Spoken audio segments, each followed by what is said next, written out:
Hey everyone, Robert with Robert Nixon Real Estate. I have Olaf from All Around Home Inspections here.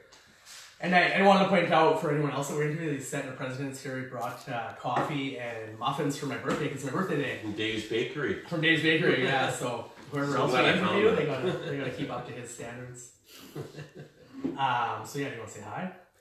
Yeah, hi there. He's done quite a few inspections for me. He's just the first person I recommend, because I think kind of like a real estate agent, he's easy to get along with too, and obviously does a good job, but that makes it easy when you can get along with someone. So I suggested he just did an inspection for a client of mine on Vermont this morning, so that was good, and I'm going to ask him a few questions and hopefully he can give you some insight into what happens on an inspection, or what doesn't happen, or what hasn't happened over the years maybe. So my first question is, how many years have you been doing it, and do you inspect just houses or other kinds of homes as well, or other buildings, I guess? Yeah, I've been doing it for almost 10 years now, and I do houses, apartments, mobiles, and I did get my commercial certificate as well, so I've been doing some commercial buildings as well. Cool. So apartments fall under commercial? Yes, they do, yeah. And I actually did a couple of bigger businesses here in town as well, cool, which do take a lot longer, and I have to hire an electrician sometimes to go through the electrical a little bit more. Right, because you're not quite qualified for the bigger stuff. What about, like, what are they called? Stage 1 environmental and stuff. Can you do that stuff, or do you have to have someone? I get someone, I subcontract that out. Okay, but you can organize it sort of for the same time. That's what I do, yeah. Okay, that's good to know actually, because I didn't know that. Yeah. Cool. 10 years. So before that, he was a mechanic, I believe, as well. That's right. So Jack of all trades. Good things come from mechanics, obviously, since I was one. Yeah, Jack of all trades, master of none. The next question: how many home inspections do you do per year?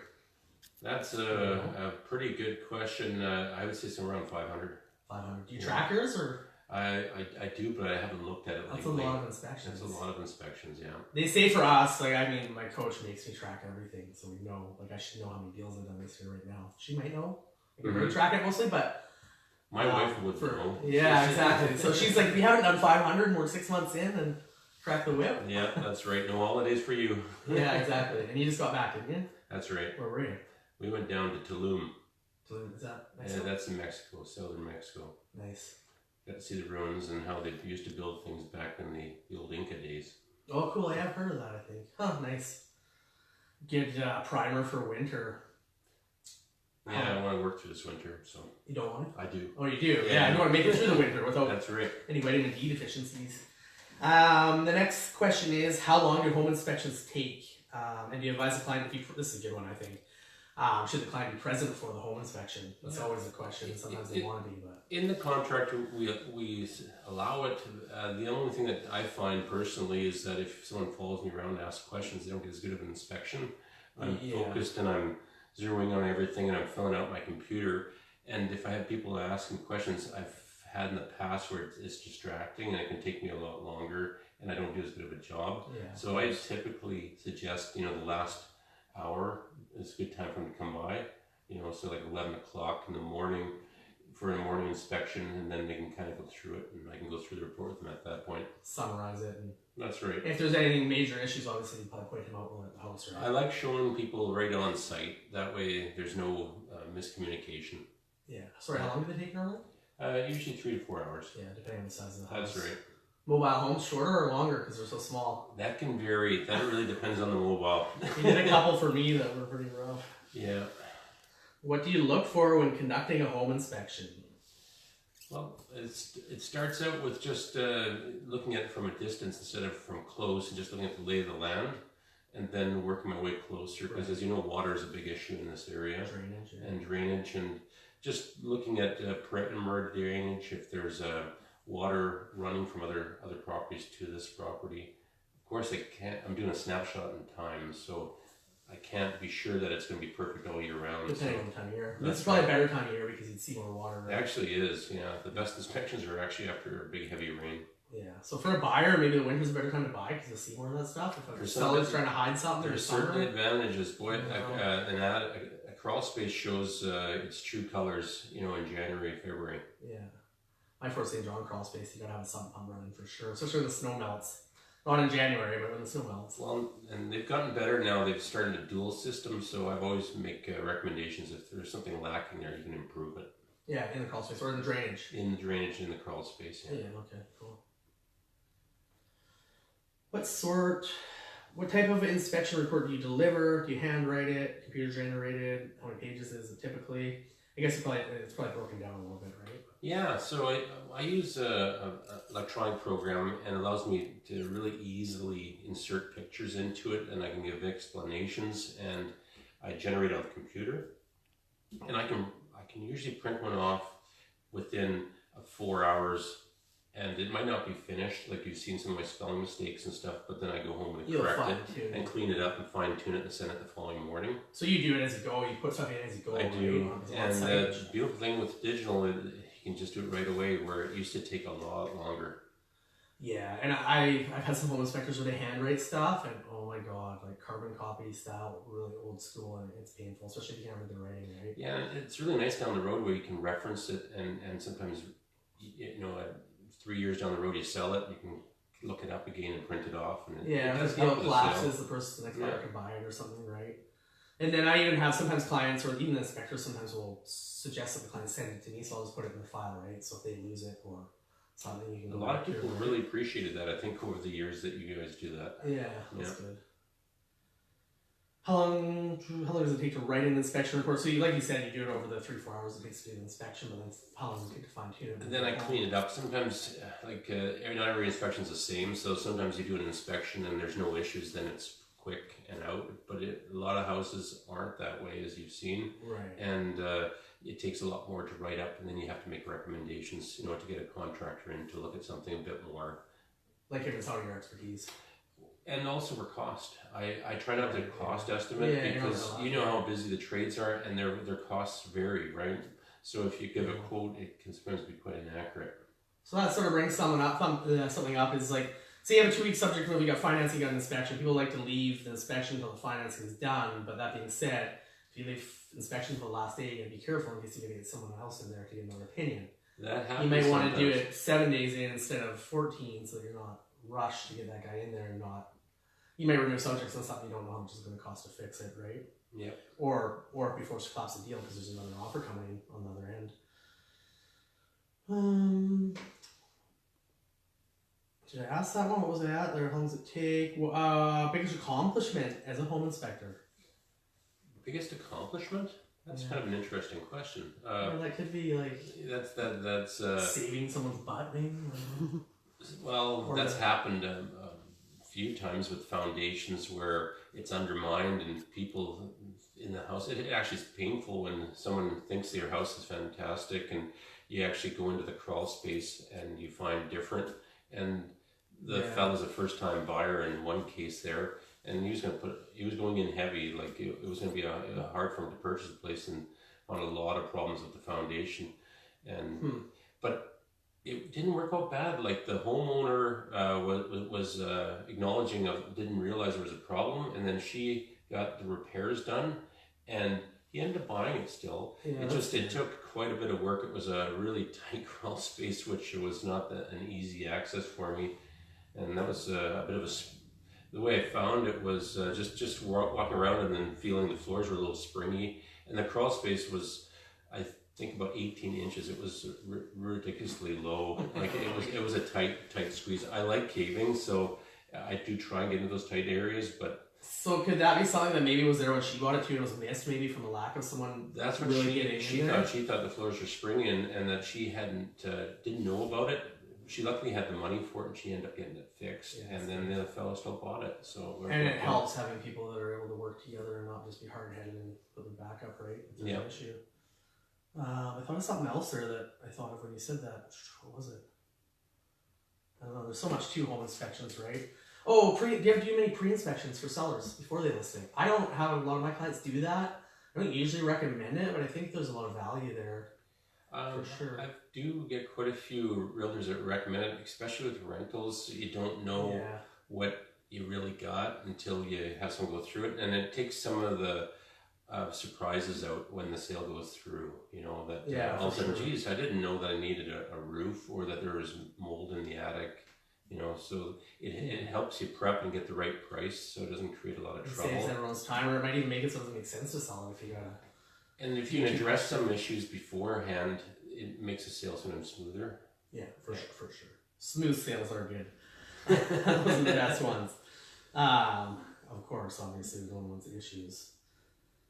So I got a couple of ones that added in here. Most challenging part of your job, a crawl in the crawl space, maybe? No.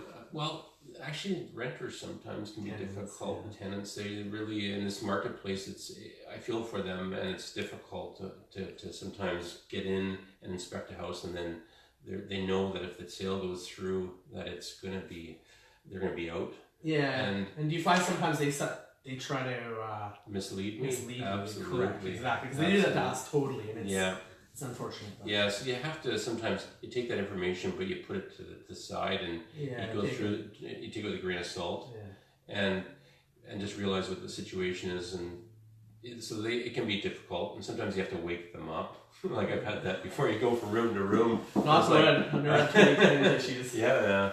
That makes it a little hard. You gotta manage them.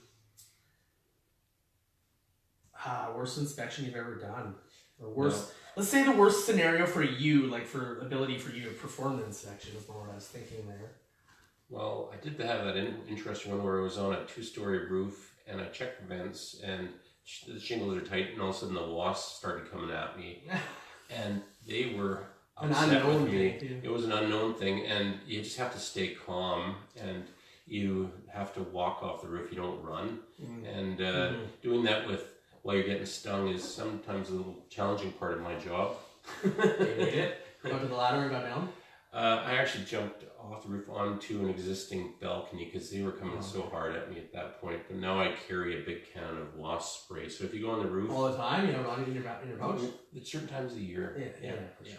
When you know there's a problem, I've just learned to be ready. It's like kind of carrying bear spray in the bush. And another hard one is hoarders can be. You can't get into the right areas. And they don't know which is storage and which is garbage. And some of the houses I've been through there have been quite difficult. Right. So what do you do there? Do you have to sort of just... I have to limit my liability, unfortunately. And tell them that, sorry, I can't do a full proper inspection. Yeah, so the way I show is I'll make pictures of areas and do the best I can, but make a suggestion that they clean out the house and maybe I come back. Yeah, right. Because if I can only do 50% of the job, you're not getting a really good job. Yeah, of course, just like anything. Yeah, and it is a visual inspection. We aren't pulling drywall off, and I use a thermal imaging camera, which helps, as you've seen, to find some moisture issues. And when stuff is in front, it really makes it hard for me to do my job. Yeah.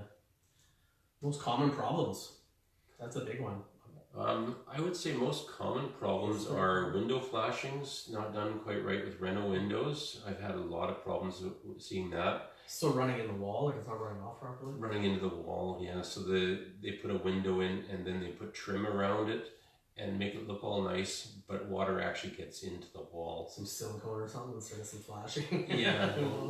So it just doesn't carry underneath the siding far enough, and you can't see the workmanship when there's nice trim painted on the outside. Right. So it's hidden. So you'll find that with your moisture meter. I find that with the FLIR camera and the moisture meter, and that's where winter inspections show those things a lot more than in the summertime. Ooh, I think that wouldn't, because everyone, like I haven't done a lot of carpentry stuff, but a bit of windows I've done maybe. But most people are like, oh, windows are so easy to install, right? Mm-hmm. But doing it properly, obviously. But as you know, out here in Campbell River, and we get these hard wind-driven rains, and even having an 18 inches overhang sometimes isn't enough. It tracks off, right? Like your dad's roof, can you? Can't swear 10 years a camera girl back there. I'm referring to her. Thank you. So I think that's about it. Last question is, do you have any advice for anyone who might be interested in getting their home inspection license? This is always an interesting one for different areas of... Well, you have to be comfortable in tight spaces. I think that's probably the key, and definitely not afraid of spiders. Like, I don't kill spiders, I just treat them with care and hope they treat me well back, because we do have to watch out for the homos. There's a couple of spiders here. Recluse or whatever. The recluse and the hobo spider, Yeah, I'm not huge on spiders. I wouldn't do all. I remember one of my first deals I ever did. It was kind of an easy one. It was a referral from a guy in our office. I showed the house. She wrote an offer. bottom end of the market when a rancher was like 230 still. It's like half decent. That wasn't that long ago. No, 250, 220. It was cheap, and it was a nice rancher on a big lot. And the home inspection went pretty poorly. And so a huge thing is a home inspector that can mitigate the risk and explain to the homeowner without scaring the crap out of them and making it seem like it's the end of the world, right? And just collapsing the deal. I mean, that's huge how you present something to someone. And he was a home inspector that really just scared her so bad, and she was an older single lady. And here I am, like, oh, one of my first deals I've ever done, what do I do, right? So I called a contractor, and I organized it all for her, and a contractor to come in, and set an appointment to look at the house and figure out the problems. The contractor never showed up. So I'm on my phone, and actually this guy became a client of mine, and he showed up last minute. And I phoned him, and he came and did it. And I remember going through the crawl space. I think I brought coveralls or something, but in my dress clothes, put coveralls on, and I went through the whole crawl space with him. And turned out most issues were so minor, like a little bit of a rotten end of a board that was holding up, like a thing that was propped up with a jack stand at the end of the... Yeah, it'd be a floor joist. Floor joist, yeah. And like some cracks in the foundation that he made sound super scary, but they were just, minor cracks, right? You can see all the time. And I think that it cost him about 10 grand worth of work for her to do some roof repairs and some stuff, but not much. Like, he made it sound like it was the end of the world. So you got a $230,000 house, $220,000 house, and it's 10 grand worth of work in the bottom of the market, and that's livable after 10 grand and in good shape. That's not bad, right? Yeah. But it's interesting. It depends on people's comfort level. Like, I've had people that will use my home inspection to back out, and it's just like paint being, not done nicely. Right, and if people get cold feet, they get cold feet. That's most agents are going to get them out of their deal, but you have usually it's $1,000 or $2,000 worth of damage it's supposed to be, right? Yeah. But she was fine with the house. It wasn't super nice or anything, and she was coming from she had an inheritance and was coming from a trailer park, right? So it was great for her, but she didn't know anything about any of the issues and was super scared. But presentation, right? And you're pretty good at presenting it to people, I think. Yeah, well, I always treat it like it's my family that's buying the house, and what I would do for my own family. So that's how I treat my business there. Yeah. Well, the client's best interest, right? Which is what we're supposed to do too. So I got way off topic though. What advice did you have though? Did you finish that? I was just sidetracked big time. Well, for the home inspector, that's going to come into do it, yeah. Or tight spaces. Anything else? Yeah, tight spaces, and then wear safety equipment. Like you get into sometimes situations where there's asbestos, and homeowners do their own repair work, and you're coming into a house, and you as realtors too, you guys don't know, but they've sanded, and there's like lots of asbestos airborne in the So you got to look at each subject, and you got to be careful. I've done stuff in my past houses where I didn't even know about it. Yeah, and you got to be aware of that stuff. And you go into all these different houses, and an air quality test sometimes is important because there's so much airborne asbestos after some of these renos. Really, I didn't know that. Yeah, so it hangs in the air. So you use your PPE and protect yourself, right? WCB and stuff obviously requires it, right? Yeah, and I strongly recommend having WorkSafe on your backing you up because you don't have to have it. You don't. As a home inspector, you don't, but I think it's a good idea. What do you have to do to get into it? Is it how big's the course? Do you need any background in anything? Is it? The course is approximately takes you a couple of years to do with practical. I took the longer route. I did a practical with a friend, Rick from Action Home Inspections. Oh yeah, he's and cool. So he apprenticed me through it, and I took my time. I didn't want to jump in. I thought, what do I know about homes? Although having acreage and building homes, you do that just as part of owning property and property management. Yeah, you have to. And so anyways, I took my time in getting into it, and then I jumped in with both feet. So it's good to learn. Didn't you have an apprentice a little while ago? Yes, I did. How did he do? Is he doing He's doing well. He's doing well. Yeah, he's getting. He's probably doing 5-6 jobs a week. I was talking to him a couple of weeks ago, and he's starting to get going pretty good. So like anyone too, I think getting into an industry, especially when it's booming, it's probably anyone get their home inspector license probably get going. But when it slows down and changes, obviously you gotta be good at what you do and keep working on getting business and stuff, right? Well, I think part of it is too is just looking after the people you've looked after, and they look after you. A lot of mine is referrals, and that's kind of a nice thing. Yeah, referrals are good for sure. Any agents, obviously, we recommend certain people. Yeah. Right. He hasn't given me any referrals yet, but I'm waiting for it. Actually, I should give you one. I just got one today. No, we had that question before, and it's kind of one of those things. If they come, right? But you can't expect. Yeah. This is what it is. This is actually Rick from Action. He's looking for a acreage with 2 houses and a shop on it. He was just asking me yesterday morning if anything was coming up on the market. Oh yeah. So yeah. Under 400,000 though. No. No, that's a typical one. I want acres for under a certain amount. Yeah. So he's looking for 2 smaller houses and a big shop. So Nice. you can help him out. My brain's going now. There you go. All right. Well, thank you, everyone. Hopefully you enjoyed that. And if you're looking for a home inspector, look Olaf up from All Around, and I have all his contact info if you want it, for sure. Take care. Thank Bye. you.